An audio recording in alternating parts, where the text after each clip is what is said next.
Et donc, nous allons continuer avec... À vrai dire, vous savez, c'est marrant parce que quand on regarde ce que les chrétiens aiment le plus étudier ou lire, c'est ou bien comment entendre la voix de Dieu, comment la reconnaître, comment la discerner, et l'eschatologie, c'est-à-dire l'étude de la fin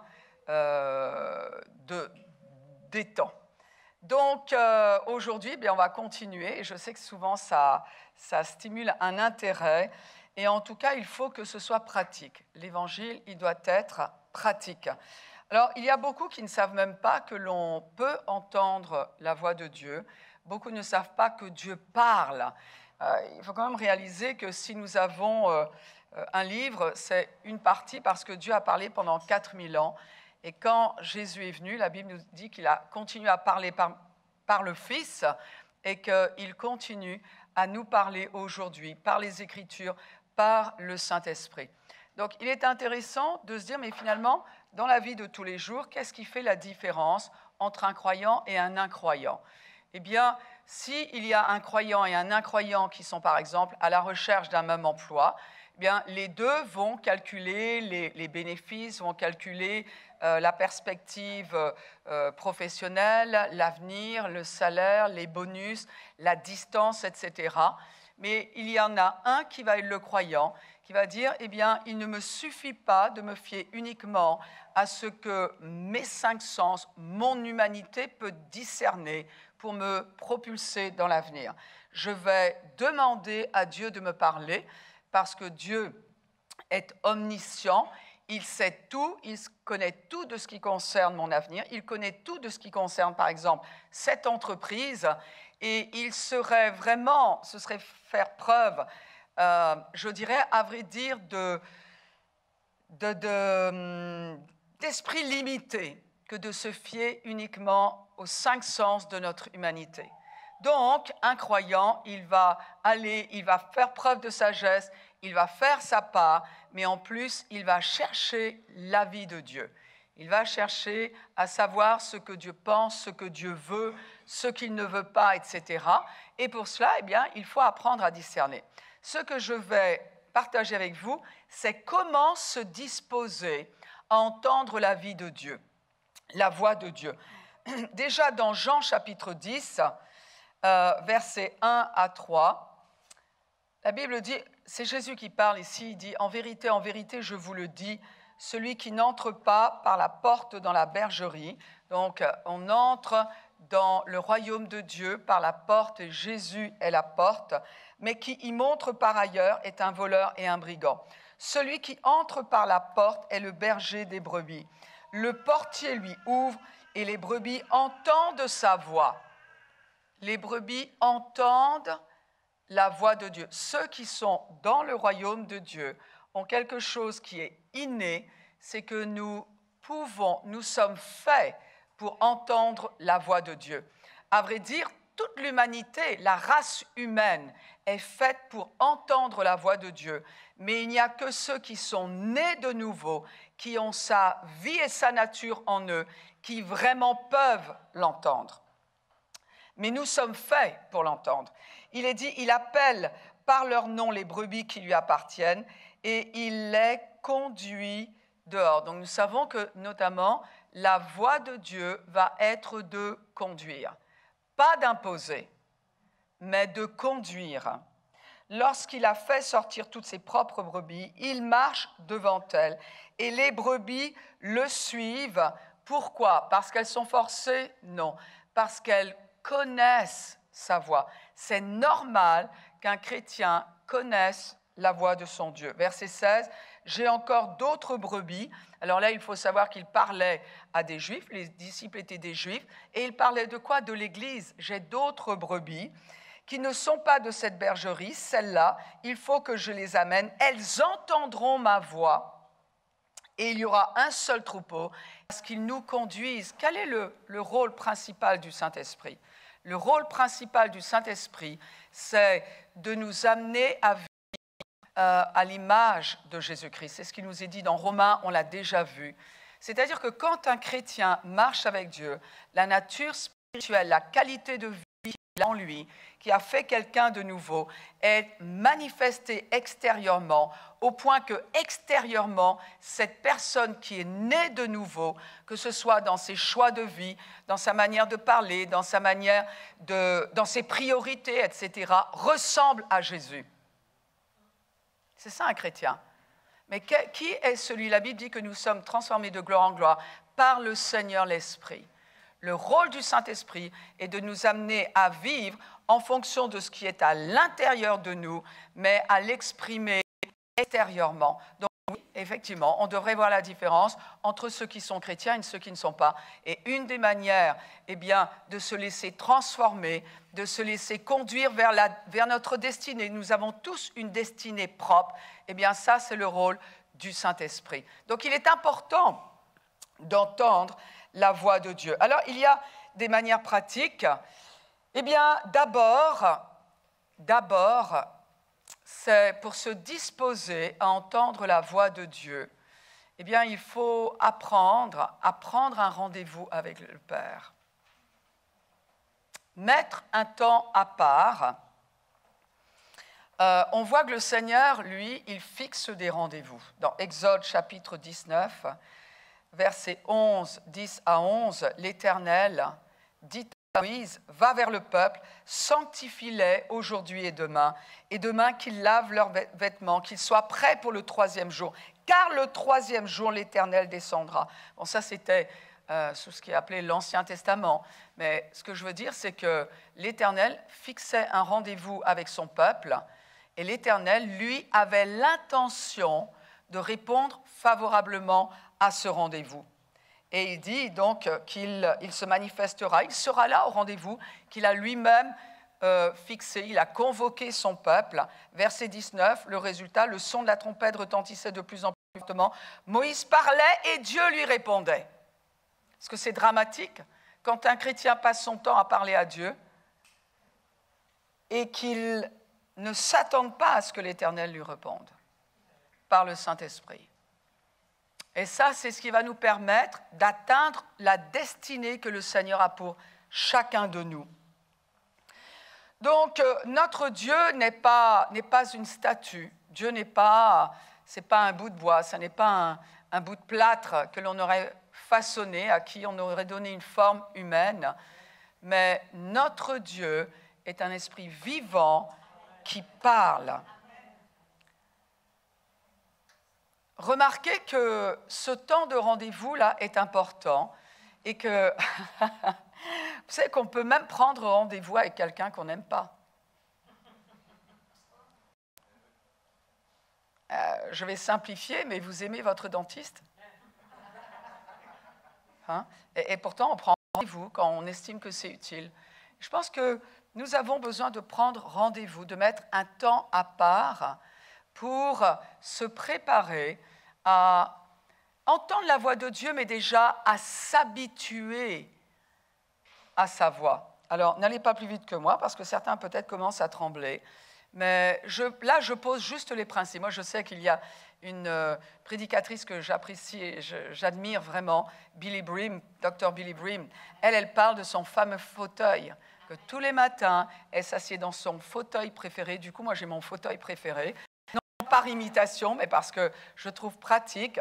Dans mon bureau, j'ai un fauteuil, pas celui sur lequel je travaille derrière mon ordinateur, mais ce fauteuil-là, c'est là que je vais lire ma Bible, je vais parler à Dieu. Alors, ça ne veut pas dire que je ne parle pas à Dieu dans ma voiture, vous m'avez entendu, mais ce rendez-vous avec Dieu-là, je l'ai. Donc, il est bon d'avoir un temps et un lieu chez soi où on va être, on sait que si nous répondons à un rendez-vous que Dieu nous donne et qui est à fixer, quel est le meilleur temps de la journée où vous êtes le plus à même de lire et de prier? Quel est ce moment? C'est à vous de déterminer.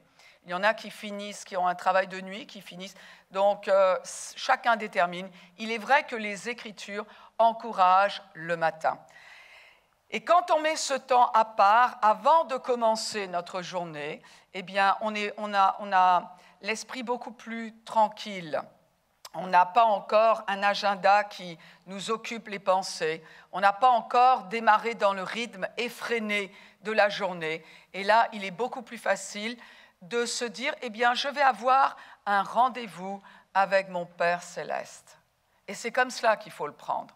Et d'ailleurs, quand on commence à le prendre comme cela, eh bien, on commence par dire, oh Seigneur, je te remercie de l'accès que tu m'as donné auprès de toi. Et ne pas le prendre pour argent comptant, mais apprécier cette relation. Donc moi, je vous encourage. Si vous voulez apprendre à entendre la voix de Dieu, commencez déjà par avoir un rendez-vous tous les matins avec votre Dieu. Prenez un lieu et allez-y. Allez-y.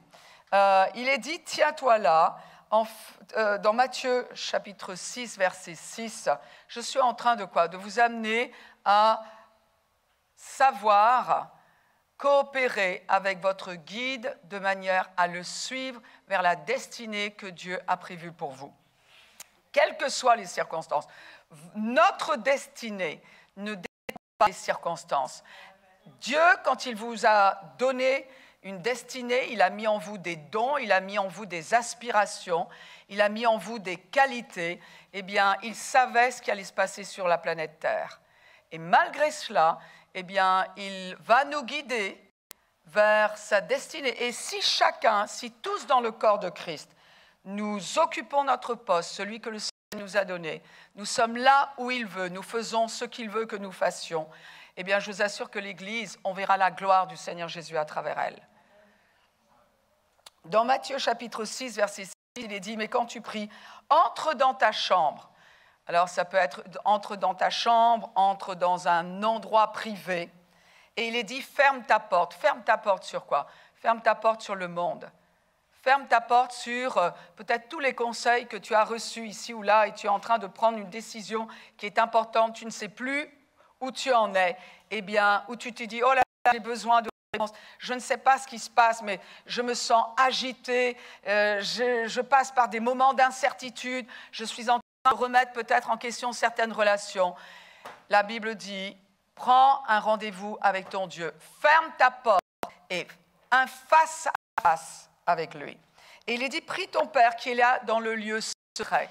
Dans ce lieu secret-là, il n'y a pas la télévision, il n'y a pas la radio. C'est toi, la parole et ton Dieu.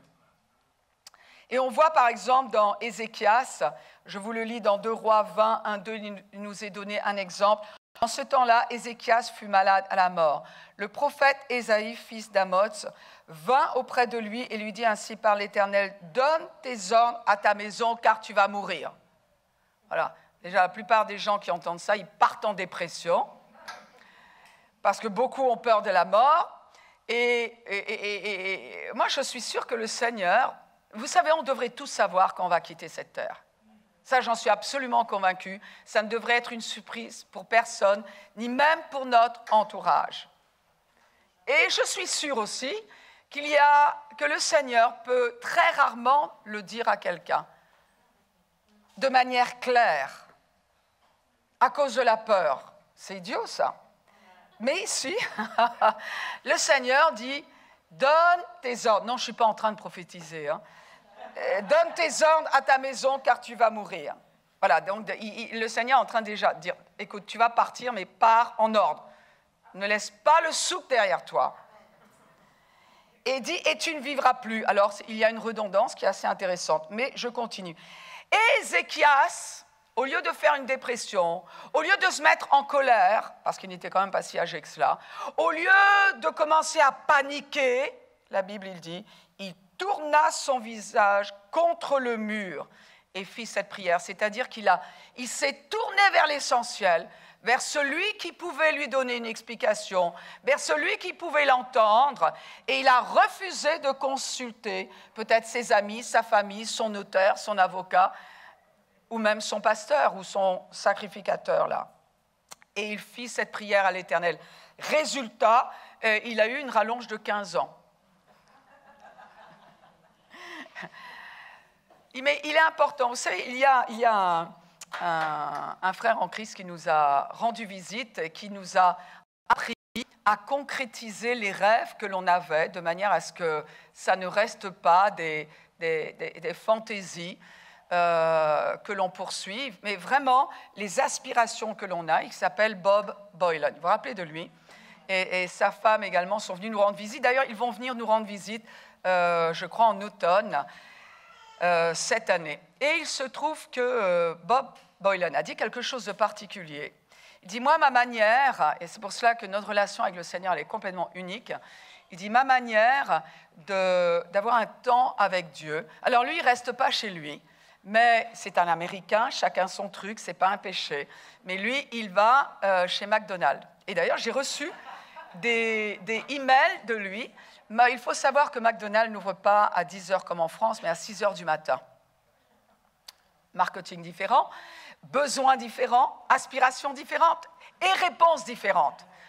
Un Français, il ne va pas à 10 heures du matin chez McDonald's. Il commence à peine, mais certainement pas à 6. Donc lui, il y va et il dit, je mets mon casque sur mes oreilles. Et j'ai entendu même un autre prédicateur qui faisait la même chose. Je ne sais pas ce qu'il y a. Mais, et l'autre, il était devenu tellement bon qu'il est devenu le client du mois, pour vous dire. Mais il met un casque sur ses oreilles et il lit sa Bible. Et encore une fois, moi, je ne vais pas savoir pourquoi ils ne restent pas chez eux. Mais ils ont trouvé leur niche. Ils ont trouvé l'endroit où ils ont un rendez-vous avec Dieu. Et personne ne peut les déranger. C'était un petit peu pour ouvrir les possibilités. Mais en tout cas, dans Exode 14, 13, Moïse répondit au peuple, « Ne craignez rien, restez en place et regardez la délivrance que l'Éternel va vous accorder aujourd'hui, etc., etc., etc. » 2 Chroniques 20, 17, « Vous n'aurez point à combattre en cette affaire. Présentez-vous, tenez-vous là et vous verrez la délivrance de l'Éternel. » L'idée, c'est quoi? C'est que quand on est dans ce temps avec le Seigneur, eh bien, les voix du monde vont se taire. Et on va faire en sorte de rester focalisé sur la personne que l'on a en face de nous. Tout comme nous sommes en train de chanter, de louer le Seigneur, on n'est pas en train de parler au mur, on sait à qui on s'adresse. Et là, notre âme, surtout dans notre génération, où tout est vraiment, on nous demande presque d'être multitâche, ce qu'il ne faut pas faire. Il faut vraiment résister à cela. Une chose à la fois. Et donc notre âme, quelquefois, est déchirée. Intellectuellement, on peut être déchiré, on doit penser à plusieurs choses à la fois. Et j'apprécie que la journée avec le Seigneur commence dans le repos. Et c'est ce qu'il nous montre à travers sa journée biblique qui commence le soir. Dans la Bible, le premier jour commence le soir, commence par le repos. Et pour nous, il est bien de se mettre au repos devant le Seigneur, de prendre ce temps et d'avoir ce rendez-vous. Si nous voulons être bien disposés, donc pour entendre la voix de Dieu, prendre un rendez-vous, se concentrer sur lui, se dire je ne vais pas avoir... alors pour ceux qui ont des enfants, eh bien parfois il faut se lever peut-être même un quart d'heure. Vous savez, quelquefois les gens ils disent ouais, tu sais, moi je n'ai pas une heure à consacrer au Seigneur. Eh bien je vais vous dire, la présence de Dieu c'est un peu comme la drogue. Merci pour l'enthousiasme. Quand on commence à goûter à la présence de Dieu, eh bien, on a envie de plus. Donc, il faut commencer là où on est. On ne peut pas copier les autres. Hein. Et puis, on n'a peut-être pas non plus le même temps à passer avec le Seigneur que d'autres. Mais en tout cas, il faut s'habituer à ce moment avec le Seigneur, habituer notre âme, notre intelligence, nos émotions à ce moment. Et je vais vous dire qu'il faut encore habituer, ou ce qu'il faut habituer, c'est notre corps. Parce que dès que le réveil commence, immédiatement, dans notre tête, on a notre agenda. Il faut que j'appelle un tel, il faut que je fasse ceci, il faut que je termine cela, il faut que je m'assure que, il faut que je cours, il faut que je... Et finalement, notre vie finit par être, il faut que et Dieu n'est plus dans l'équation. Notre réveil sonne et que se passe-t-il? Notre corps, hop, immédiatement a envie de courir parce qu'on l'a éduqué. Et on lui dit, c'est quoi? Tu vas te taire un quart d'heure, tu vas t'asseoir là et c'est tout ce que je te demande de faire. nos priorités. Puis il y a une troisième chose pour se disposer à entendre la voix de Dieu. Et on en parlera ultérieurement. Hein.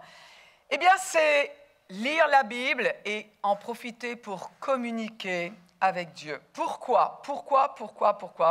Alors, ça semble anodin, sauf que ça ne l'est pas tant que ça. C'est que la parole et l'esprit sont indissociables. Beaucoup de gens veulent les dons de l'esprit, mais veulent prophétiser, veulent être conduits par le Saint-Esprit, et ce sont des vrais ballons gonflés à l'hélium. Vous savez, ils vont soi-disant partir dans l'esprit, et ils appellent ça être spirituel, et ils partent tellement loin que on ne les retrouve plus là. Et ils sont partis du cadre des Écritures. Et donc, pour avoir une vie équilibrée, on ne peut pas faire sans l'Esprit de Dieu parce qu'il nous a été donné à la place de Jésus pour notre vie sur terre. Hein, pour apprendre à vivre comme un fils de Dieu, comme une fille de Dieu. Donc, l'Esprit, on en a besoin, c'est l'enseignant, c'est notre enseignant, c'est notre avocat, notre guide, etc., notre consolateur. Mais en revanche, la parole va nous donner, c'est notre digue, et elle va nous donner les paramètres d'action, les paramètres de notre pensée, les paramètres des paroles que nous devons. Et ces paramètres-là, eh bien, quand nous les connaissons, le Saint-Esprit a beaucoup plus de liberté pour nous guider et pour agir. Donc, il est important de comprendre que la parole et l'esprit sont indissociables et on le voit de A à Z. Genèse chapitre 4, versets 24-26, lorsqu'ils l'eurent entendu, ils élevèrent à Dieu la voix tous ensemble et dirent « Seigneur, toi qui as fait le ciel, la terre, la mer et tout ce qui s'y trouve, c'est toi qui as dit par le Saint-Esprit, par la... » Qu'est-ce que j'ai dit ? Genèse, non pardon, Acte. Ben, il y en a un qui suit, ça fait plaisir. C'est toi qui as dit par le Saint-Esprit, par la bouche de ton Père, le serviteur de... Et qu'est-ce qui va être cité ? Ils vont après citer les Écritures. Ils vont citer le psaume 110. Donc oui, là, c'est par le Saint-Esprit que ce psaume a été cité, donné, mais il est repris. Que font ici les premiers disciples ? Eh bien, ils font appel à une référence que le Saint-Esprit a donnée, mais cette référence, c'est la parole. Et le résultat, quand ils eurent prié, le lieu où ils étaient assemblés trembla. Ils furent tous remplis du Saint-Esprit et ils annonçaient la parole de Dieu avec assurance. Quand la parole est articulée, la parole de Dieu, c'est le matériau avec lequel le Saint-Esprit peut travailler.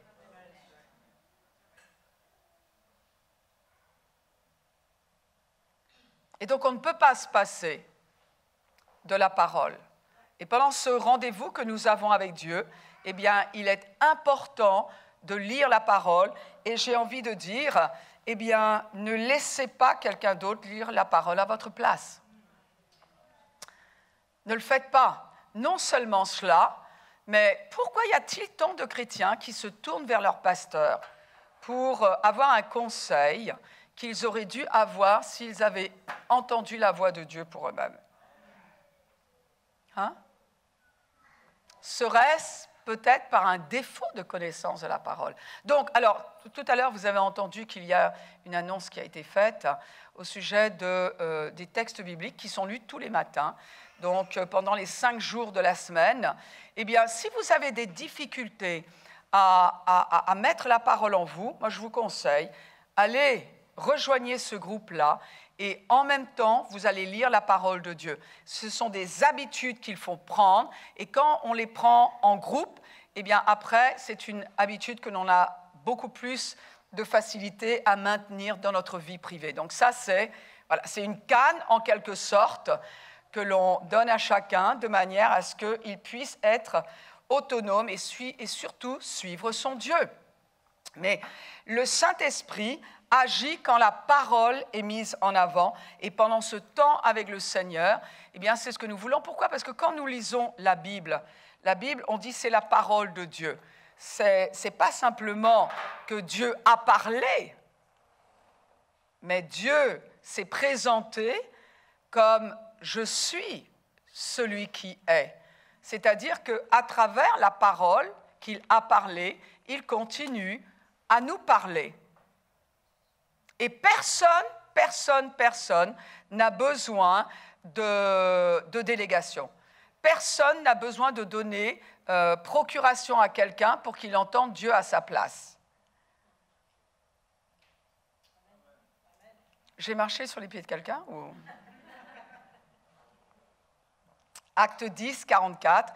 Comme Pierre prononçait encore ces mots, le Saint-Esprit, donc des mots, c'était la parole de Dieu, le Saint-Esprit descendit sur tous ceux qui écoutaient la parole. La parole et le Saint-Esprit vont de pair. Marc 16, 20, ils s'en allèrent prêcher partout et ils n'étaient pas en train de donner les infos du jour. Le Seigneur travaillait avec eux. Ce que le Seigneur, il veut travailler avec chacun de nous dans notre vie de tous les jours. Et il confirmait la parole par les miracles qui l'accompagnaient. Acte 10, 38, vous savez comment Dieu a oint du Saint-Esprit et de force Jésus de Nazareth, qui allait de lieu en lieu, faisant du bien et guérissant tous ceux qui étaient sous l'empire du diable, car Dieu était avec lui. Pourquoi il y avait tellement de miracles? Parce que la parole était enseignée. Tout le temps, on voit que Jésus a prêché et enseigné la parole. Mais pour pouvoir donner la parole, il faut l'avoir reçue soi-même. Donc moi, je vous encourage, lire la Bible. Quand on lit la Bible, on la lit à voix haute. C'est un livre qui doit être lu, la parole, ce n'est pas la lecture. C'est la parole. Donc ce sont des textes qu'il faut lire à voix haute. Pas hurler, pas besoin de hurler, mais de s'entendre soi-même, c'est déjà bien. Et devinez ce qui se passe. Quand on lit à voix haute la parole, eh bien, on s'habitue à l'accent de Dieu. On s'habitue à la pensée de Dieu. Et la Bible nous dit que ces pensées sont supérieures aux nôtres. Pour vivre une vie supérieure, eh bien, marchons dans les voies supérieures de Dieu. Amen. Marc 1, 35 dit, vers le matin, pendant qu'il faisait encore très sombre, Jésus il se leva et sortit pour aller dans un lieu désert.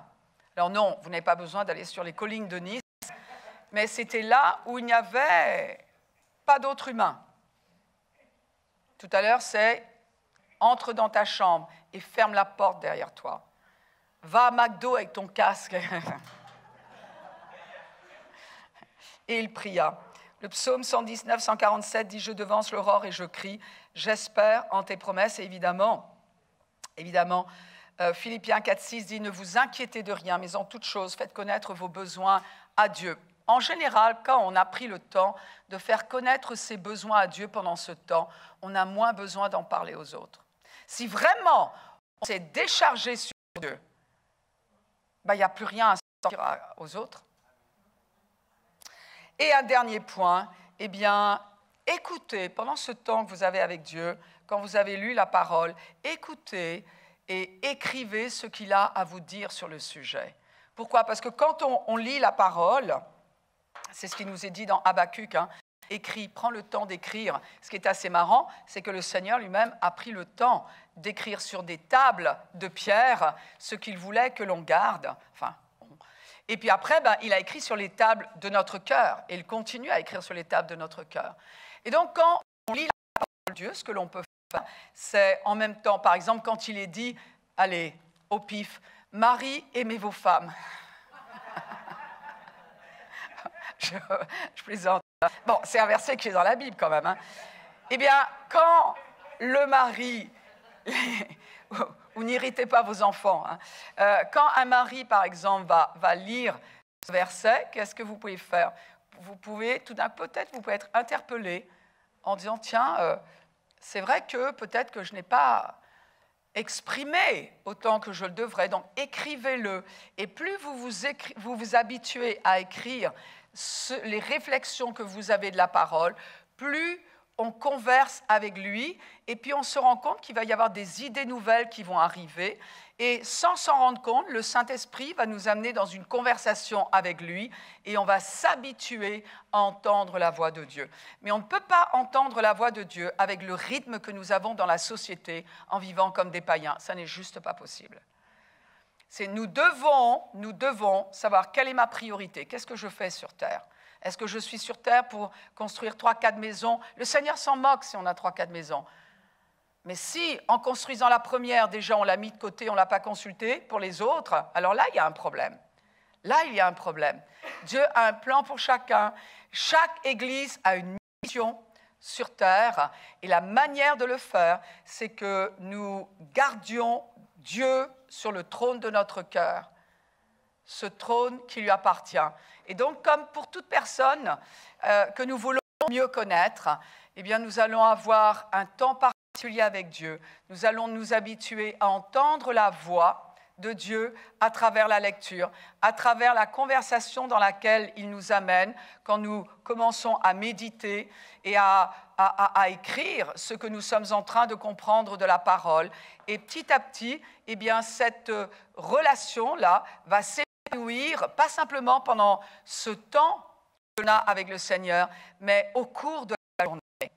Si bien qu'on peut être en train de conduire notre voiture et tout d'un coup, on identifie la voix du Seigneur qui nous parle, qui nous donne peut-être, je ne sais pas moi, un point de sagesse sur une décision que l'on doit prendre, qui peut-être nous met à cœur quelqu'un pour qui prier. D'ailleurs, je vais vous dire, hier, j'étais en train de me préparer et le Seigneur m'a dit, il y a quelqu'un ici qui est en train de croire quelque chose et qui est sur le point de baisser les bras. Et le Seigneur te dit tout simplement, ne le fais pas, parce que si tu persévères, si tu continues, tu verras ce pourquoi tu crois. C'est tout simple. Vous savez, je n'ai pas entendu un tonnerre venant du ciel. Je n'ai pas entendu ça, c'est pour quelqu'un ici, c'est pour quelqu'un qui est sur Internet avec nous. Mais en tout cas, voyez-vous, le Seigneur nous parle, mais il faut ce sérieux-là. Dire, Dieu est important, mon Dieu est important, mon Seigneur Jésus-Christ est important, le Saint-Esprit m'a été donné et je vais savoir comment vivre comme un fils de Dieu dans cette société qui peut parvenir. Mais je vais savoir comment vivre. Et surtout, eh bien, je vais être une bénédiction pour les autres. Donc, voilà, c'est des petits points pratiques de manière à disposer notre cœur à entendre la voix de Dieu. Et quand on pratique ce qu'on a découvert être vrai, d'après les Écritures, alors là, on peut s'attendre à ce que le Seigneur nous donne des précisions. Parce que c'est bien d'entendre Dieu nous parler d'une manière générale, et il le fait. La Bible, c'est d'une manière générale. Sauf que pour atteindre notre destinée en Christ, il nous faut des détails. Et des détails que nous devrions être, je dirais, au moins en premier, ceux qui connaissent ces détails. Quand je vous disais que ma mère était plus applaudie que moi, ce n'était pas un mensonge. Non, je plaisante. Non.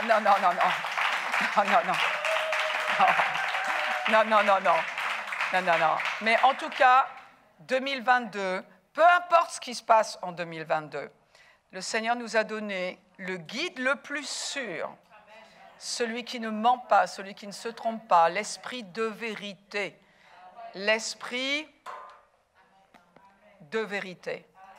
Amen. Alors, nous allons arriver fin 2022 et nous aurons fait la volonté de Dieu. Nous aurons rempli le mandat qu'il nous a donné, individuellement, collectivement. Et nous serons prêts pour 2000. Amen. Amen. Si c'est la première fois que vous entendez parler du Seigneur et que vous n'avez jamais considéré que Jésus-Christ était vivant, alors je vais vous inviter à vrai dire, ce que je vais faire, c'est que je vais vous inviter, si vous avez des questions, à nous rejoindre à la fin du culte. Vous avez vu 3 pasteurs, mais il y a également des responsables ici qui peuvent vous aider à découvrir le salut qui a été acquis, c'est le salut est gratuit, la vie éternelle avec Jésus est gratuite, le pardon des péchés est gratuit, recommencer une nouvelle vie avec un cœur nouveau par Jésus-Christ, c'est possible. Et si vous n'avez jamais entendu parler de la vie éternelle, eh bien, n'hésitez pas à venir nous poser des questions et nous sommes là pour vous aider. Ecclésia est une église qui aide à aller de l'avant.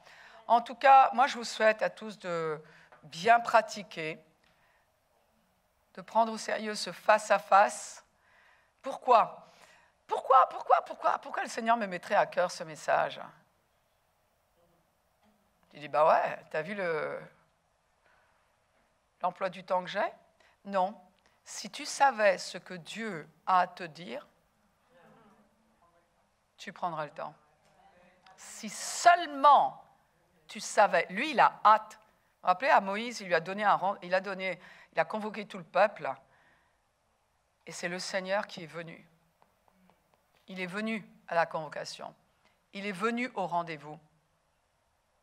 Si tu savais ce qu'il a à te dire, si tu savais ce qu'il a à te faire découvrir, si tu savais de quoi il veut te protéger, si tu savais ce qu'il voudrait te faire éviter, si tu savais qui il voudrait que tu rencontres. Bon, on va y aller, hein? Père, dans le nom de Jésus, nous te remercions pour ce temps ensemble. Merci, mon Dieu, pour ta parole qui est vraiment une lumière sur notre sentier, un sentier que tu as tout tracé et tu dis que ce sentier est dans nos cœurs. Et Seigneur, nous sommes déterminés à avoir une marche authentique avec toi. Te bénissons, Seigneur, de ce que tu fais de nous une source de bénédiction. Dans le nom de Jésus, sois glorifié. Amen. Amen. Alors nous nous rappelons le livre que Pasteur Marc nous a présenté. Si vous souhaitez passer commande, eh bien voilà. Et saluons nos invités, saluons-les, maintenant que vous savez que ce que Valérie et Christian faisaient ici. N'hésitons pas à les saluer, à les remercier de leur présence. Vous êtes bénis, bonne semaine.